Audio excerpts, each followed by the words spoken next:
Rob Bradford has been one of the most credible Red Sox reporters for quite some time. He is the current host of the Bradfo show and Red Sox writer for WEEI. But we had the opportunity to speak with Rob on this episode of the Locked On Red Sox podcast. You are Locked On Red Sox, your daily Boston Red Sox podcast. Part of the Locked On Podcast Network, your team every day.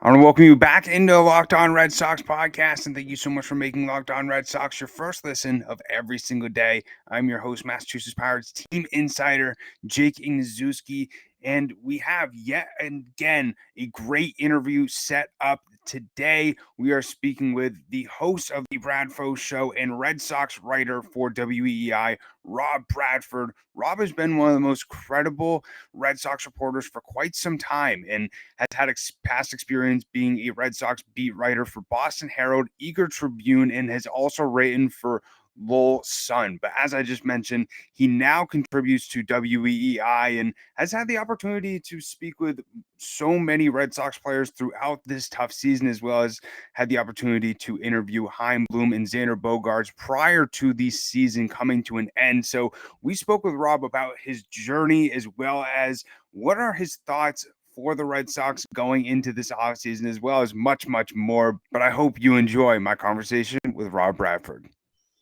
We are here with the host of the Bradfo show and Red Sox writer for WEEI, Rob Bradford. So, Rob, especially with all the years that you've had covering this team, where does this rank in the most interesting ones? Interesting? I don't know, interesting, but certainly.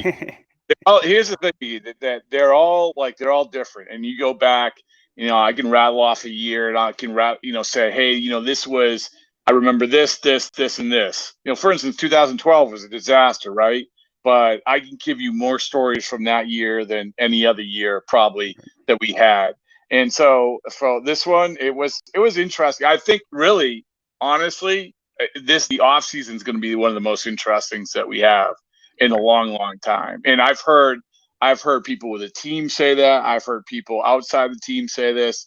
Whether or not it could be one of these things where they have a ton of money and they don't spend it, they have a ton of money, they do spend it, whatever it is. But we don't see too many fork in the road off seasons like this. So I think it's going to be pretty cool.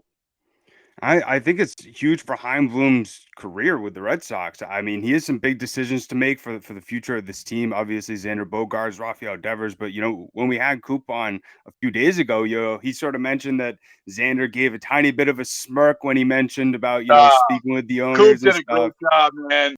Yeah, first of all, excellent podcast with Coop. And it was, when we were doing that, he was – Coop was filming him just at that time, and I didn't notice it because we had like a time limit with Xander, and so we as Coop said in the podcast, we had talked about this stuff. I had talked to him a week before. Hey, have they talked to you? Blah blah blah. So we had to get through it. So just hey, yes or no, and so we asked him, have you talked to them about a contract? And he's like, no, but Coop zoomed in on his face. It was so classic.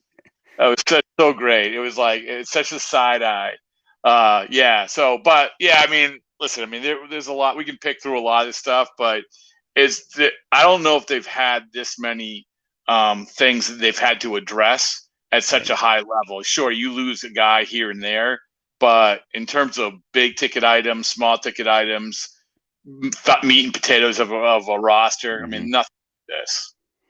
I mean, especially also some of the new young guys like Tristan Cassis, also John Schreiber coming to the scene, and you've had the opportunity to speak with both of those guys, and especially with being able to learn more about their journeys and that sort of stuff. How cool was it to be able to see them flourish this season? Yeah, I mean, the thing is that every season has different personalities, right? Every clubhouse has different personalities. We get to know a lot of I didn't know Schreiber. I was at almost the entire spring training. I didn't talk to John Schreiber once because we're like, well, end up in Worcester. He's re-signing as a rookie, as a free agent, and he's not really on the radar. And so that was no fault of his. It's more fault of mine. But as these guys get called up, and as they get onto the scene, you get to know them a little bit, and that's the kind of cool part. I mean, Zach Kelly, another guy. Zach Kelly, like, until he got called up. Well, I didn't know him at all, but then we did a podcast with him, and he's got a great personality. Even Tristan Casas, I knew him a little bit. I'd done a podcast with him years ago when his second professional year, but it wasn't anything great. It certainly didn't show his personality. But now we get a chance to sit with him and get to know him a little bit and get to know sort of his personality, which is honestly, it's not what I expected. It's not what I think a lot of people expected. He's a very unique guy. The best way that I can explain is he gives answers that you don't expect that he's going to give. And for someone to interview, and that's the best. Like that's the best type of guy. So I look forward to talking with him more. But yeah, so every year you get to know some of these new guys. And really what happens is that you might not get to know them immediately in that first year, and it might take a year, and then you get to know them really, really well. I mean, I remember, Joe Kelly, who, I just did a book with and it became pretty close with. I mean, the fact that I remember when he was traded to the Red Sox in 2014, that last couple of months, I don't think I talked to him once. The first time to legitimately talk to him, Mike Manansky and I were doing a podcast at Foxwood, or not a podcast, a radio show at Foxwoods at Winter Weekend, and he comes up out of the blue and predicts he's going to win the Cy Young. Like I had no idea. Like I never talked. I had no idea he had that personality. I had no idea. But that's the thing, is that you get to know these guys a little bit better as it goes along, and I think for the most part, it's a pretty good group.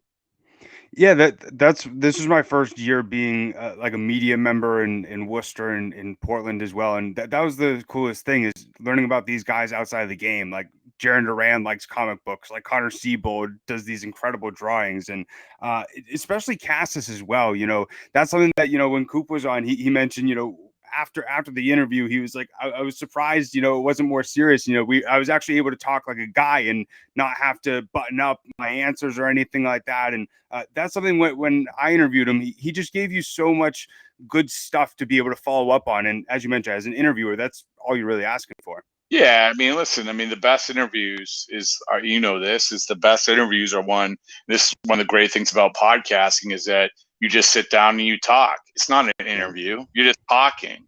And I think that's what Casas was talking about a little bit. Like we're goofing around, we're talking, we'll get to the meat and potatoes of if there's a serious topic, fine, much like Bogarts or anything like that. I mean, honestly, Iggy, the thing is that, like my biggest challenge or my biggest test this year was when I sat down with Chaim Bloom. And, obviously I'd interviewed Chaim before, and we had all interviewed Chaim. He's been on the radio before a ton of times, but you're sitting down with him for probably a good chunk of time. It ended up being an hour, and there's a lot to get to, and you have to get answers, and there are topics you have to hit. But if you ask him in a way that it becomes like you're checking off boxes, and then he gets in the mode of these long-winded answers that aren't really saying anything, right. And you're like, oh man, it beats you down. So you got to get them in a somewhat conversational mood or mode, and I think we did that. I think we did that as best it could. I enjoyed sitting down with them, but that's what I love about podcasting. Like that's what I love more than a lot of these interviews, is that as long as you have the time, the person has the time, it just becomes a conversation, right? Right, and that's why I really enjoyed your interview with him. And you weren't just so focused on everything that every Red Sox fan wants to know about this season, and also sort of like the get you questions as well. That's one of the biggest things, especially now working in sports media, is those sort of questions of that you're just searching for that clickbait question. But especially during that hour of you speaking with Chaim, what was sort of your biggest takeaway from that specific interview?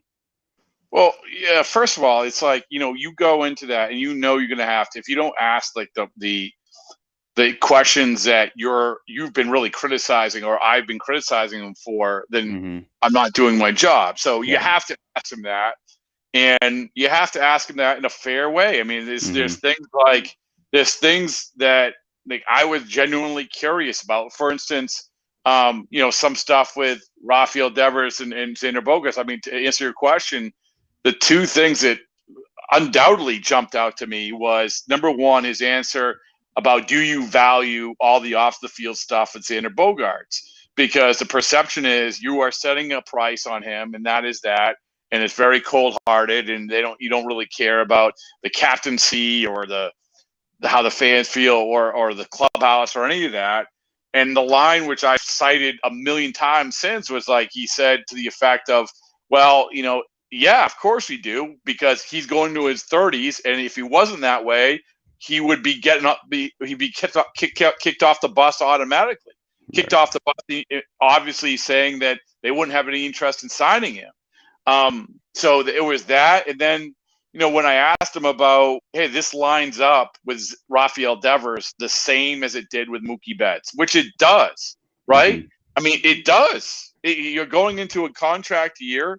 You're going to that offseason with Mookie. This is the offseason that Chaim took over. He got to January, February, figured out whether or not they were going to be able to sign Mookie Betts. They weren't going to be able to, and they made the trade for what they thought was a good deal. So how is that any different than Devers? And the answer he gave, I hadn't heard before, which was, well, we're in a better spot now where if you do that deal, in other words, you do the $300 million deal, you better have a really good farm system. The Dodgers had the farm system.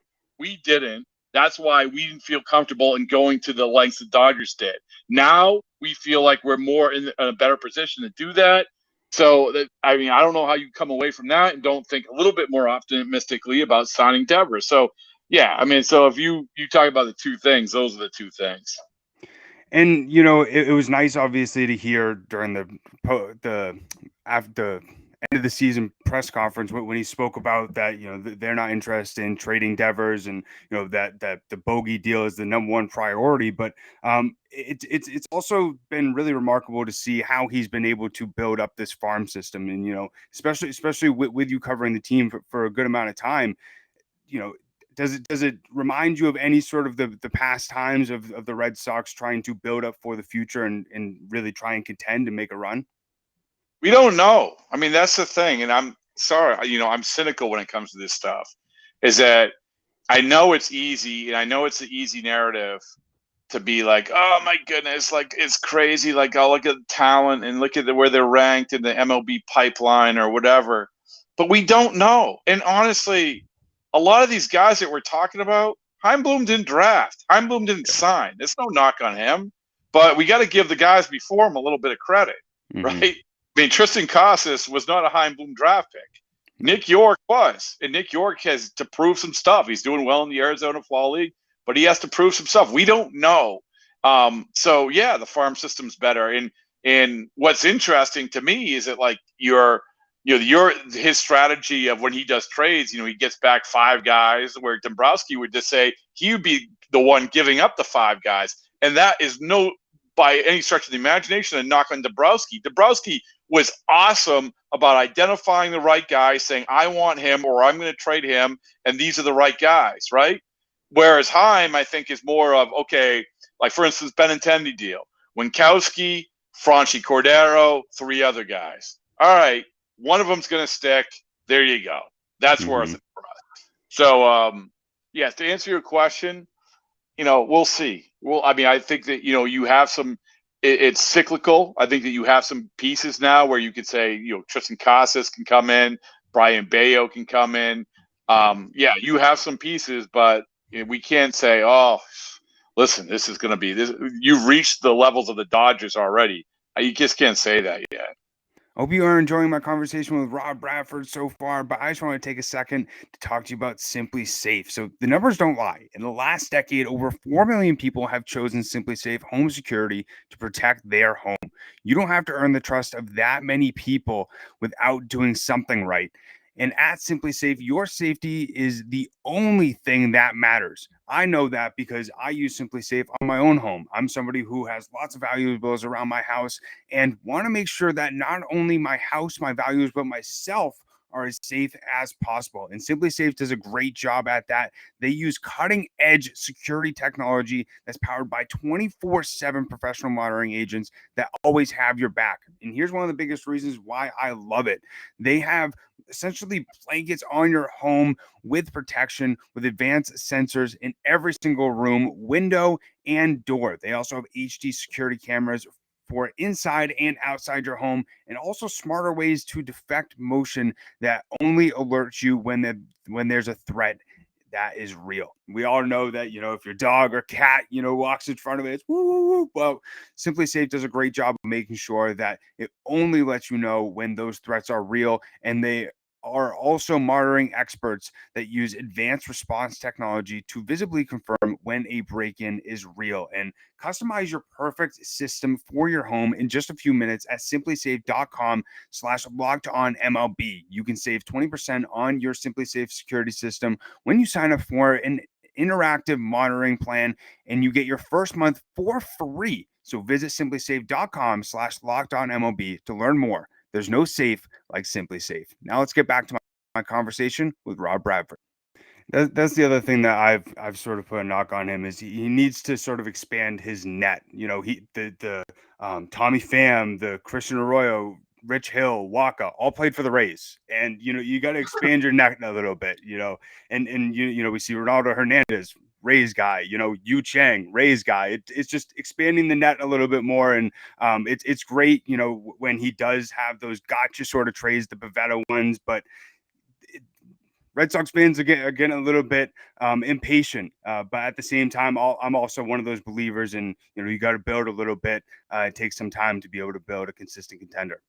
Yeah, well, I think that the way that they would say is that it's just like-minded thinking, that these organizations are like-minded thinkers. Some of the guys they've claimed off waivers, you look at the teams they've been with, and it's all the Dodgers, the Rays, the Orioles, like they're like-minded thinkers, and so Right. they're looking at things very similarly. So I think that's what they would tell you. It's not just, oh well, we are familiar with that guy, but to your point, and we just don't know. I think he's done some good things. I think he's done some things that that haven't been so good. But I think really what's going to define him, to your point, is this offseason. And it's not only identifying the right guys, but you have this money to spend. You have to get uncomfortable when you get into free agency. That's a fact. You just do. You just have to. When you want to win in free agency, you have to go to levels which are the levels that you really want to go to most of the time. You have to pay more than you want to. So are you going to be willing to do that? That's what we're going to find out. And when really thinking about sort of like the big move that the Red Sox need to make during this offseason, a lot of people put the Devers extension, signing Bogey back. But, I've heard you guys talking about on the Bradfo show a lot about, a Shane Bieber trade. People have brought up Zach Gallen as well. What do you think could be the big move for the Red Sox this offseason? It's hard to tell. Like I love the fake trades. It's, our guy Gordo did a great job with them the other day. We'll have another round of them this week, but it's as long as they're legitimate, and it's just good for conversation. But the thing that I think one of them came up, the Bieber one, which was, I think Gordo had Marcelo Meyer, Bayo, and somebody else in a trade for Bieber. And it was basically what that is the Chris Sale trade all over again, right? So now I don't think that Chaim Bloom will do that deal. Like, I don't know if he would have done the Chris Sale deal. I don't think that's sort of like his modus operandi of trading the highest level of prospects that you have for a major leaguer. Because the way that I think he views it is those are the guys that are going to keep your payroll down and keep everything manageable going forward and potentially be the next star, even though they haven't proved it. And listen, look at the Chris Sale deal. You weren't going to get away with trading without trading your top prospects in that deal. Exactly. Yet, as we sit here, has Moncada and Kopech really killed them, not having them? No, they haven't. really establish themselves as consistent major leaguers. So it's that'll be an interest. Like the trade thing, it's impossible to tell which way they're going to go. It really is crazy looking back on Moncada, because he was supposed to be the next Jose Abreu, and especially you could put Rusney Castillo in the same boat. Not Moncada is nowhere close to Castillo. But especially you brought up building relationships with players throughout the season and also throughout your career, and that's something that I've throughout my career had tried to learn a lot about, and to be able to also learn about them off the field. And so how have you really learned how to build strong relationships and trust with players throughout your career? I was talking to someone about this actually yesterday, just at the gym, of all places, and it made me think a little bit. And I've been asked this question before. I think the biggest thing is that you have to go and you have to treat them like human beings. Mm-hmm. I mean, and honestly, that's not always easy, man. If you're not around all the time, like if you get dropped into a major league clubhouse tomorrow, you don't know these guys. They don't know you. It's hard. But if you can just talk to them like human beings and not feel like not feel like they're every time you see them, you're gonna ask something of them, and not think that you're always gonna get them. I think this is the biggest thing. We don't all come from the same place. We come from all over places in the world. We all have different personalities. We all have different backgrounds. We all have different days. So that's what you have to understand. And really, I think another thing, if you do that, if you establish a solid reputation, then it really is in baseball, it permeates the clubhouse, right? Mm-hmm. I mean, so in the clubhouse, maybe you saw this in Worcester, but a clubhouse is a unique thing. They're a tight-knit group. They see each other more than they see their families. And there's a lot of narratives in a clubhouse, right and wrong, factual and not factual, that just live in that clubhouse, are passed from player to player to player. And so if you have a good reputation, that's usually going to be passed from player to player to player. I mean, I remember early on, I was at the Eagle-Tribune. It wasn't a big paper, but Kurt Schilling was sort of a guy who was for lack of a better term, my sponsor, and he would tell Beckett, and then so now Beckett liked me, and so now Beckett goes to Lester, and so and then Pedroia, and so it goes, and then you have to prove yourself every step of the way. So I think the biggest thing, to answer your question, is a long-winded way of saying this, is that just don't go for the big hit. Understand they're human beings, and just be fair, professional, and be okay just to, like, hey, you know what? If today's maybe not a great day to talk to you, that's fine. Or you don't want to talk about this on the record, that's fine. And don't be desperate that I have to do something. So, again, long-winded way of answering that question, but it's kind of a complicated one.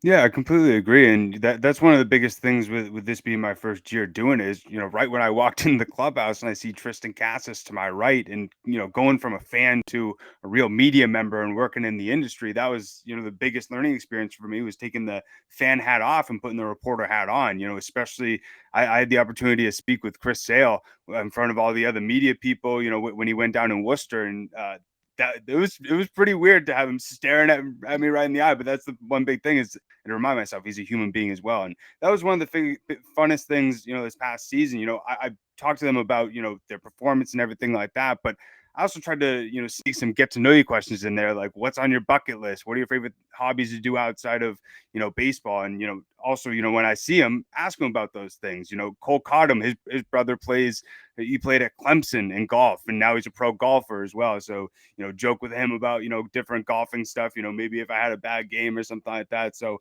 that was definitely the funnest part, was to, learn about them outside of the ballpark.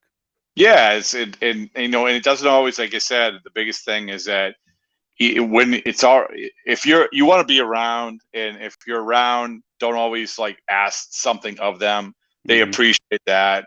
You can talk and not force conversation, but it might be something like that. Say, hey, listen, I saw this. I saw in the media guide you did this, or I saw this in the story, and I'm just curious about it. And a lot of times, you'll be talking to somebody and you just be talking, and then you're like, hey, you know what? Will you mind if I actually we talk about this for a story or for a podcast? And I'm going to hold up my tape recorder right now, and they'll either say yes or no. But without talking to them, you'll never get to that point.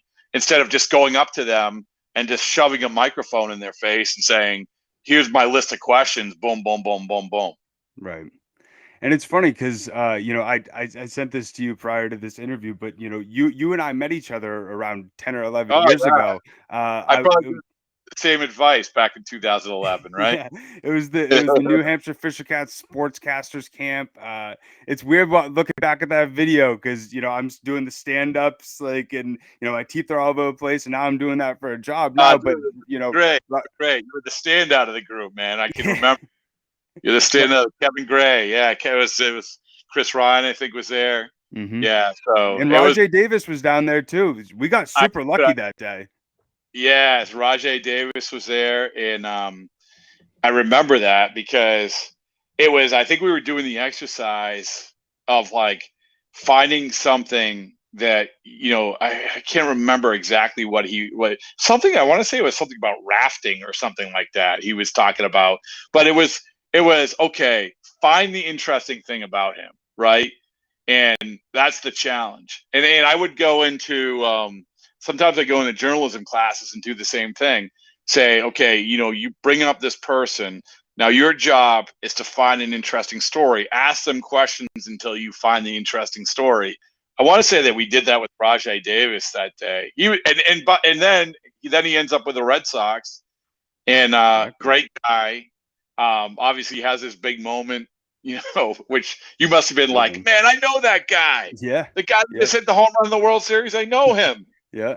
I actually sent him the picture from that camp, and he responded to me on Instagram. So that was kind of cool. But the one thing that I remember from that is he was talking about the differences from major league amenities of having your own chef, getting your own massages. And he's like, down here we just get whatever food that they give to us. I thought that was the coolest thing. It's crazy. It's crazy. I mean, you see it in Worcester, but they're great down there. But it's we would have Alex Spinellis on a lot, and he started in Greenville. Obviously, he went to Portland, but Alex is great because he's got a good personality. And we're just like, okay, now what do you get for per diem, and how do you spend that? And he's like, okay, we got $30, and really, what you have to do is you have to go to Zaxby's for lunch, and then after the game we'll go to Waffle House, and that'll be the $30. Boom, right? Oh yeah. Well, that you brought up Zach Kelly before, and we talked to him during the lockout, and he brought up how he got $500 from the A's for draft. And he's like, the next day I had to pay for my rent, which was like $350, and then I had $150 left over. So my friends and I just went out for drinks. I'm like, well, there you go. Oh, dude, how about in spring training? I remember talking. I think it was to Chris Murphy, who had been called up to Portland for a brief time the year before, and this year they got housing for the guy for the first time. He's like, I lost money. He lost money because you try getting a house or a place to stay in Portland, Maine in the middle of summer out of nowhere and pay that rent with what you're getting. To think about it, and I totally believe him. Can you imagine that? You're losing money playing baseball. So, yeah, it got a little bit better, but yeah, it's a big difference. I mean, you just brought me back to, what we were talking about before. I remember Zach Stort, he eventually played for the Red Sox too as well. But, he was with the Fisher Cats, and I remember he was, talking to my mom or something like that and saying they got like $1,000 a month back then. Now, yeah. I was like, kidding me? Thank God it's gotten better, like you mentioned. But yeah, that's crazy. Yeah, it's podcaster money, right? Yeah, exactly. But I love those types of stories, and you've also gotten the opportunity to cover some great moments as well. And I was wondering, what were some of those moments that sifting back in your brain that really come to mind? Oh man, ugh. Well, I gotta say that a career highlight for me happened this past May, and that was when me, Ian Brown, were invited to with David Ortiz invited us to tag along with him in the private tour at the Hall of Fame. So what happens is that, guys are going to the Hall of Fame. They go to the Hall of Fame. In this case, it was early May, and the Hall of Fame gives them this private tour to say that, look, here's exhibits, and they can invite a couple. So he invited us, and it was so cool. I mean, I'm sitting there. What they do is they start with a 50-minute video of Hall of Famers talking about it. And I thought, oh, well, he'll be way down in front. I'll be way back. I mean, I'm sitting right next to him and I'm watching him, and you could tell it was hitting hard. I mean, it was really emotional. And then he goes through, and there he is, like, here's David Ortiz holding Babe Ruth's bat, or, whatever it is. I mean, so, a lot of times, honestly, like, you get cynical about a lot of stuff. But it's, that's you cannot be cynical about that. That is really, really cool. Having an opportunity to cover, let's see. I mean, so really, I didn't really cover the 2004 World Series, but the 07 World Series with the Herald, 13 World Series, 18 World Series, to do those. And by the way, pro tip, when you do cover them, when you cover celebrations, pro tip is that collect the corks of the champagne bottles. They're awesome Christmas gifts. So they're like, yeah, I mean, they're never going to miss them, right? It's not like stealing a bottle. I mean, but the corks are all over the place. Collect the cork. People love it. So anyway, that was cool. Writing, getting a chance to write the book with after Mike Lowell won the World Series MVP, because he's such a unbelievable guy. That was really cool. So I don't know, man. It's there's too many, and I still enjoy. I enjoy covering baseball more than anything, because there's a lot more access. Number one, it's a long season, sure, but because of the access, you're able to actually, there's so much to talk about. There's so many stories, whether they're personal stories or whether they're things to pick apart in a game. Like, that's the great thing about it. It's awesome. I love it. I mean, I love it. It's the access, and all these other sports stink. You're not around these guys nearly as much. Right. And so that's why I like doing it. And that's why the pandemic was tough, because we were doing it on Zoom calls. That sucked. Yeah, this was my first year having the opportunity to. I work for an arena football team full time, and I had the opportunity to travel with the team and like really get to know and become good friends with all the players. And when we lost it in the playoffs, that hit hard, because I made strong relationships with these guys, but it was a great learning experience for me. And that's one of the things I actually tweeted out. Funny enough, you mentioned the celebration. I tweeted out yesterday, I will be in a playoff celebration. And I just see in the clubhouse, all those reporters going up there and asking questions, getting champagne on there. Luckily, I don't care if my hair gets messed up, as long as I'm a part of it. I'm a part of it. Yeah. I mean, it's like hey, don't wear your nice suit. Where Everett Drellick used to put baggies over everything he had, like his tape recorders. I mean, it's like, it's cool. I mean, it's chaotic, and it's like, but when you're in there, and I hope that comes for you sooner than later, and I know it will. But when you're in there, you have to, it's also like, okay, like I got to talk to these guys. I got to through this chaos. You're talking to guys, and So it's, again, baseball is. How can you not look at these playoffs? How can you not look at these celebrations and be like, "Oh, this is awesome"? It doesn't do with the cheering for the teams or anything like that. It just has to be like out the length of a baseball season and the investment that people have to make in them. That's what leads you to that guttural emotion that you see. Funny enough, speaking about wearing nice stuff, Katie Crawl, the developmental coach for the Sea Dogs, I have a good relationship with her. I was speaking with her about them clinching the playoffs, and she's like, nobody told me that I should wear waterproof mascara, and she's like, I'm gonna have to remember that for next year. See, that's one thing. Nobody told me that either, so you learn that. But yeah, exactly. It's cool. you see with the Padres and the Phillies, like the energy that they're just playing with, and also, with the celebrations last night, it's tough not to root for those teams. Yeah, I mean, I just what we're seeing now is just like how the baseball needs urgency, right? I mean, this is Mhm. a problem.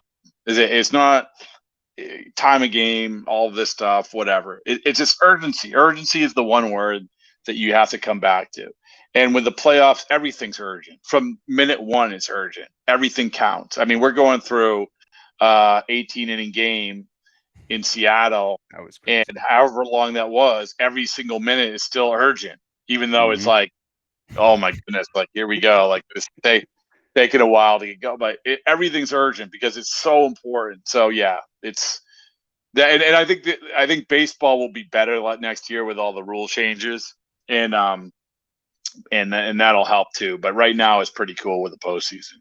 I started watching that Seattle game in the seventh, and I like didn't want to get up like to get a drink or anything like that. And I was sitting there for like 2 or 3 hours, and I'm like, geez, we're already in the 18th. But yeah, Yeah. No. By the way, nobody was like touching the ball. It was like, is anyone yeah. going to get a I do hope that you enjoyed my conversation with Rob Bradford, and not only got to learn a little bit from his journey, but also got to get a little bit of an inside scoop on what Chaim Bloom and the Red Sox might be thinking going into the offseason, and also got to hear some funny stories about some of his experience speaking with some Red Sox players. But we're going to do our best, as I've mentioned throughout this offseason so far, to bring you great content each and every single episode. We have lots of great interviews planned for the remainder, not only of this month, but for the remainder of this offseason.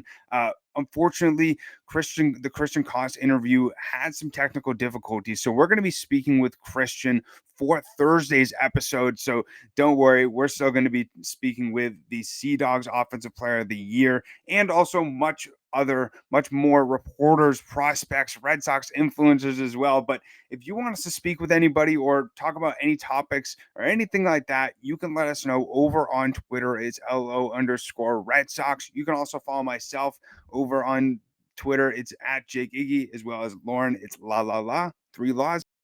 Lauren with 4 R's. But we greatly appreciate everybody making Locked On Red Sox their first listen of every single day. Now make your second listen Locked On MLB. Paul Francis Sullivan, please call him Sully, brings you humor, passion, and his unique perspective on every team and the biggest stories from around the league. So follow the #1 daily league-wide podcast, Locked On MLB, on the Odyssey app, YouTube, or wherever you get your podcasts. But hope everybody has a great rest of their day. Can't wait for the next episode, but we'll end it as we always end it. Let's go, Sox. Peace.